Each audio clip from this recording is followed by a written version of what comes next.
जय गुरुदेव। परमार्थी प्रश्नोत्तरी। गुरु शिष्य संवाद। प्रश्न: स्वामी जी, भजन ध्यान के वक्त अंतर में गुरु का रूप नहीं दिखाई देता। उत्तर: गुरु के रूप का दर्शन अंधेरे में नहीं होगा, दर्शन प्रकाश में होगा। जीवात्मा दोनों आंखों के पीछे बैठी है, अंतर में गुरु का रूप अलग है। इस आसमान के ऊपर स्वर्ग है, वहाँ देवी देवताओं का लिंग शरीर है। जब साधक वहाँ पहुँचेगा तो उसे वहाँ गुरु का लिंग रूप दिखाई देगा। आगे गुरु का अत्यंत आकर्षक सूक्ष्म रूप देखने को मिलेगा। वह सूक्ष्म लोक है, उसमें निरंजन भगवान बैठे हुए हैं।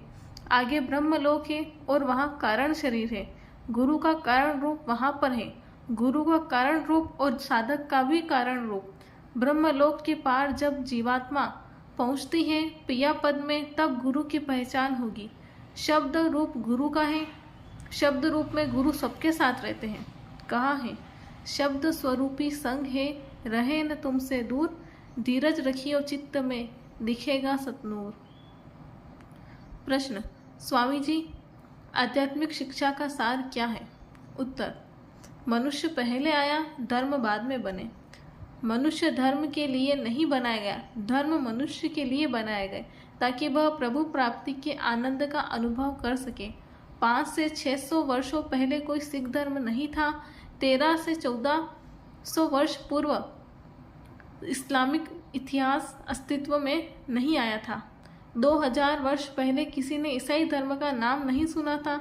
लगभग 3000 वर्ष पहले किसी को बौद्ध धर्म का पता तक नहीं था। प्रारंभ में इन सब धर्मों का मतलब एक ही था और वह है परमात्मा की प्राप्ति, और इनके मूल में मौजूद रूहानी आधार भी एक ही है। सब मनुष्य चाहे पूर्व के हो पश्चिम के हो वास्तव में समान है, क्योंकि हर मनुष्य की आत्मा जो कि उसके अस्तित्व का सार है वह एक ही है। हर आत्मा उस एक परम पिता परमात्मा की अंश है।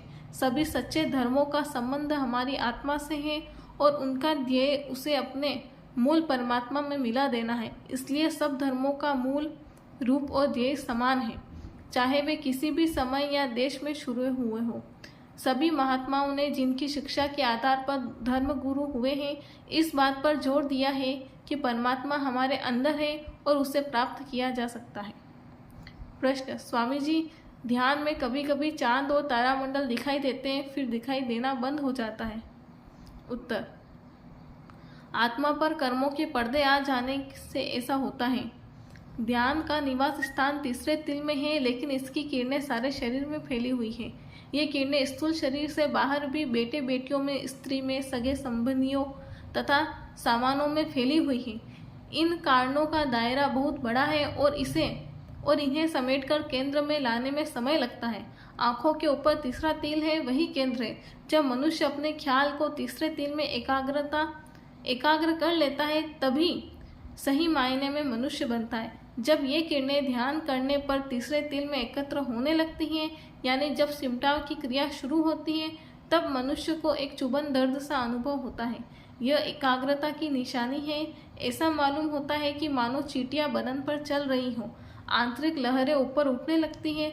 जब लहरें ऊपर आ जाती हैं, तब चेतनाहीन अवस्था के बदले साधारण जागृत अवस्था से भी ऊंची अवस्था तुरीयावस्था प्राप्त होती है। एकाग्रता प्रथम लक्ष्य होना चाहिए, यानी तीसरे तिल में ध्यान को टिकाना।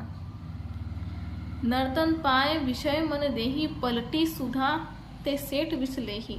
नर्तन भव वारिधि कह बोरे, सन्मुख मरुत अनुग्रह मेरो। यदि आप मानते हो तो यदि आप राम कृष्ण को मानने वाले होते, महावीर को मानने वाले होते, ईसा मसीह मोहम्मद साहब को मानने वाले होते, तो आप शाकाहारी होते। बाबा जय गुरुदेव। जय गुरुदेव।